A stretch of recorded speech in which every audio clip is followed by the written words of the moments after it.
Dear brothers and sisters, one of the most beautiful things about paradise, about Jannah, and it is full of beauty, and Allah has prepared for its inhabitants, may Allah make us amongst them, that which no eye has seen, no ear has heard, and no imagination could ever comprehend.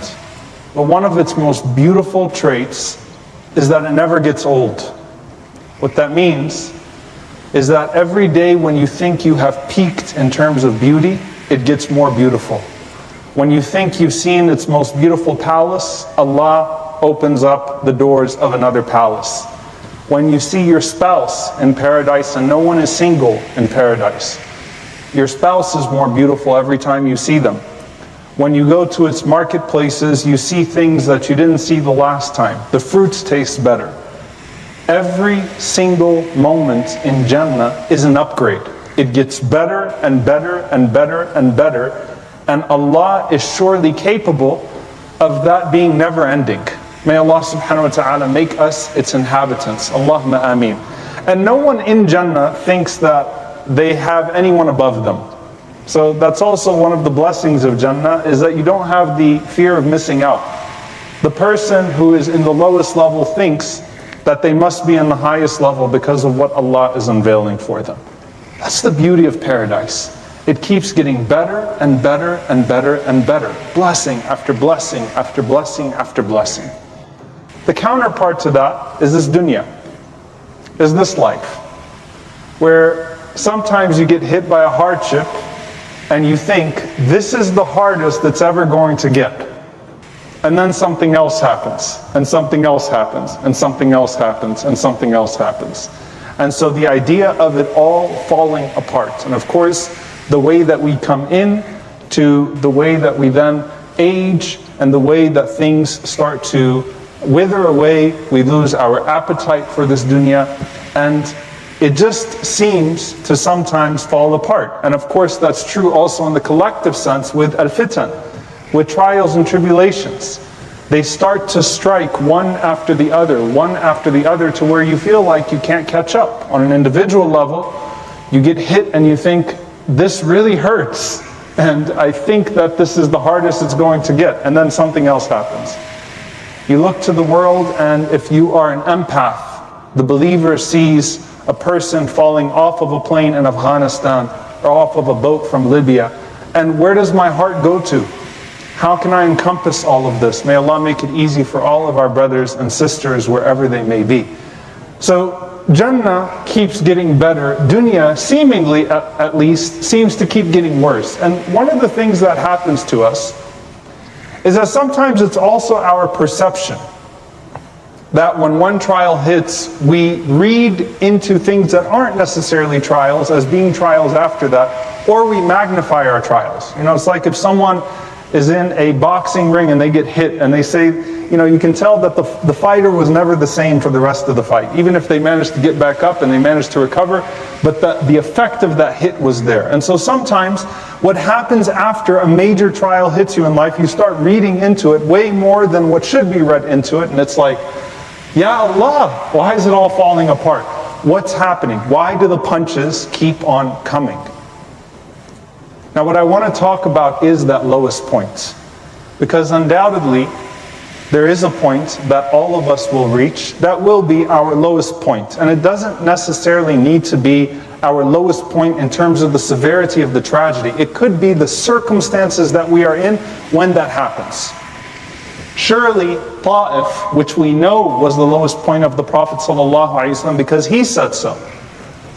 Ta'if hurt more because the Prophet ﷺ did not have Khadija radiallahu ta'ala anha to wipe his wounds.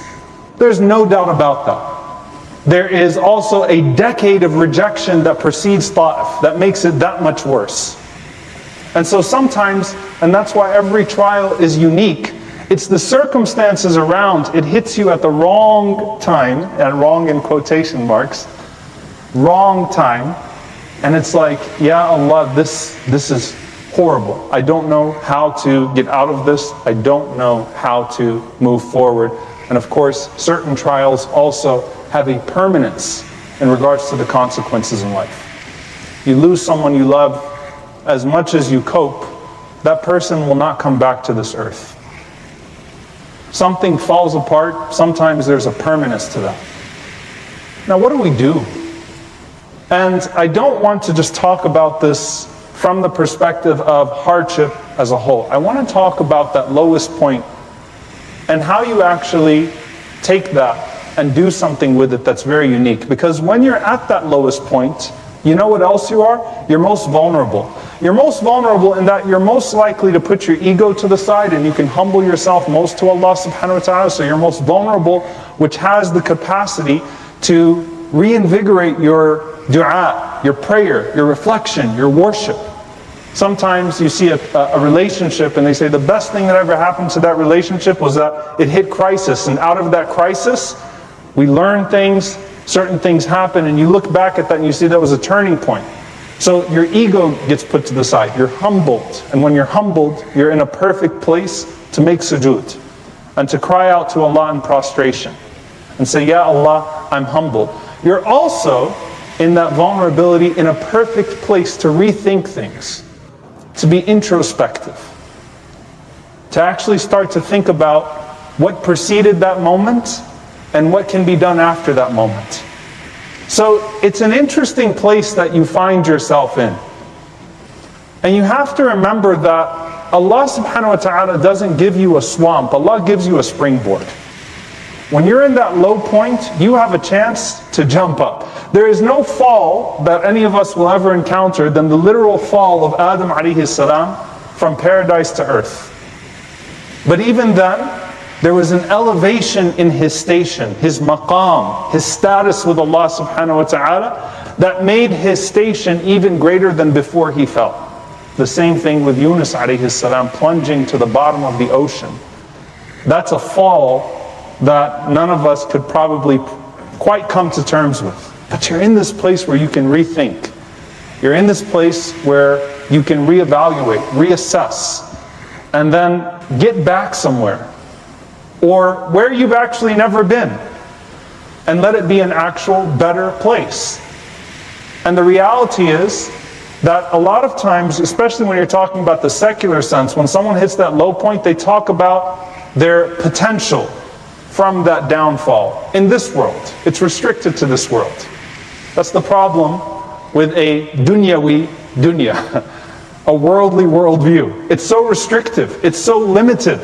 What's the maximum they could talk about? Your potential coming out of that. And certainly that's part of it, that there's a certain potential of strength and resilience that can be gained from that place. But when we think about it, we think about it also in terms of the potential of a higher place in paradise, the potential of a higher station with Allah subhanahu wa ta'ala.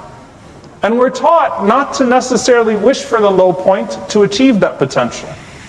Very beautiful dua from Salam ibn Abi Muti' rahimahullah ta'ala.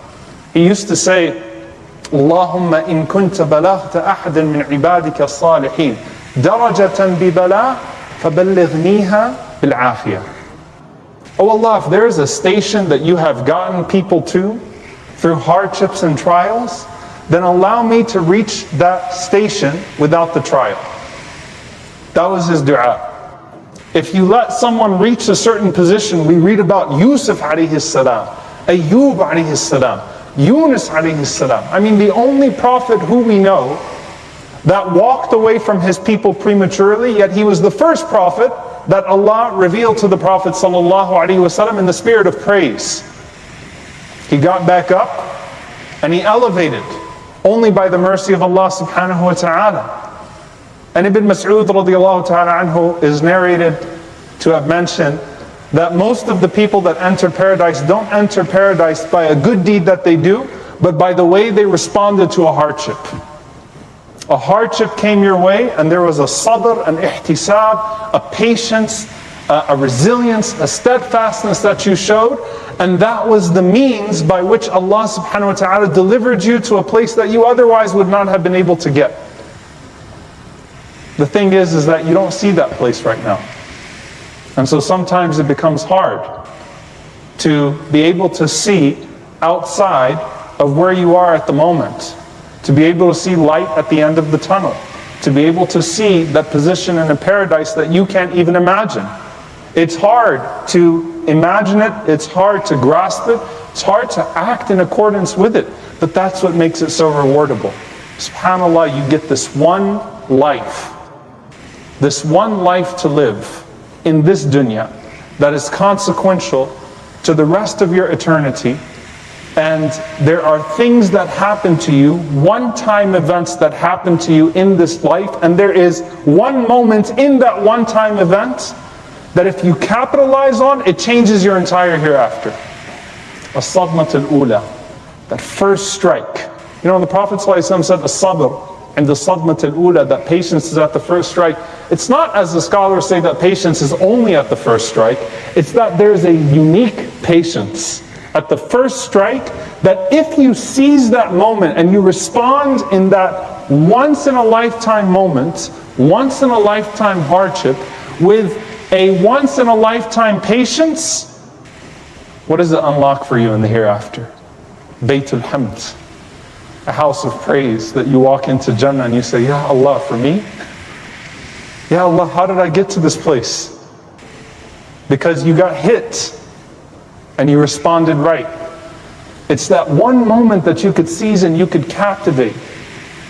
And subhanAllah, a lot of us are so paralyzed in that one moment. May Allah subhanahu wa ta'ala make it easy for all of us. I've heard a lot over the last couple of years. I mean, it's the environment around us, right? Like, I don't think this is the worst it's ever been for me. This is the hardest. I don't know how I'm going to recover out of this. I don't know how I'm going to come forward. Sometimes it's self-inflicted. Allah didn't give you a swamp, you stepped into one. But even then, there's a life jacket. Allah subhanahu wa ta'ala has given you a way back. And how do I get out of this? Ya Allah, how do I get out of this? But you have to think about the potential, just as you are feeling the pain of the uniqueness of the hardship, you have to think about the uniqueness of the reward in that moment. Like, there's something right now that if I do, Ya Allah, I can achieve so much from Allah subhanahu wa ta'ala. I can gain so much from Allah Azza wa Jal. And dear brothers and sisters, there are various low points that we find in the Quran. And it's really interesting, subhanAllah, that when you go through the prophets in the Quran, you know, you get an array of experiences. Sometimes Allah gives us a lot about their da'wah, about their call. Sometimes Allah gives us a lot about their people. Sometimes Allah gives us a lot about their circumstances. But one thing that's almost always consistent is we learn about their hardships. Almost every prophet that Allah subhanahu wa ta'ala tells us about in the Quran, there is that moment. Rabbi inni maghloob fantasir. Oh Allah, I'm overwhelmed. I am in need. I am faqir. I am poor, in need, vulnerable. Bima anzalta ilayya, for what you would descend upon me, your blessings. I'm in need of your blessings. Ya Allah, I'm feeling overwhelmed. Ya Allah, where do I go from here? La ilaha illa anta subhanaka inni kuntu min al-zalimin. Rabbi inni massani al-dur. Oh Allah, I'm struck. Oh Allah, have mercy on me. Almost all of them. Why? Because pain is the universal human experience that we can all relate to. But that unique reward, that unique place. And I want to end this khutbah because I don't want to make this too long. I want to end this khutbah by putting you in a conversation with your mother. Your mom, my mom. al-Mu'mineen Aisha radiyallahu ta'ala anha. You know, it's really interesting. I remember the first time doing a study of Al-Bukhari, how many times Hadithatul Ifk, the slander, the chapter of the slander of Aisha radiallahu anha comes up, because there's so much fiqh. It's so long when she tells her own story of how she was slandered and the circumstances of it. And there are tangents in her story. She goes off on a tangent sometimes. There is fiqh in there. There's jurisprudence to be learned. You go through the books of hadith, you can go one by one, capture this moment, capture that moment, and these gems. But if you're sitting in a living room with your mom, Aisha radiallahu anha, and she is our mother, and our mother felt a lot of pain, and I'm listening to my mom talk about the most painful moment in her life, where everything was darkness, where even the Prophet ﷺ, who was always a source of comfort to her, even the Prophet ﷺ was withheld from comforting her in those moments. All alone, did absolutely nothing wrong, and her honor is being dragged through the streets of Al-Madinah. Our mom. And our mother's talking to us. She's talking about the moments. She's talking about what was going through her mind. She's talking about what ayat of Quran she could remember and the ones that she couldn't. She's talking about how she felt when people looked at her, how she felt in this conversation, how she felt in that conversation. I was just paying attention to this one sentence that she says. And she says, "Wallahi ma dhanantu an yunzila fi sha'ni wahya." She said, "Wallahi, I never thought that Allah would reveal Quran for me. Who am I so that Allah would reveal revelation from the heavens for me?" That's your mom talking. I didn't think I was worthy of that. I never would have imagined that Allah subhanahu wa ta'ala would reveal Quran for me. Who am I? 10 verses of the Quran come down to defend me? Who am I?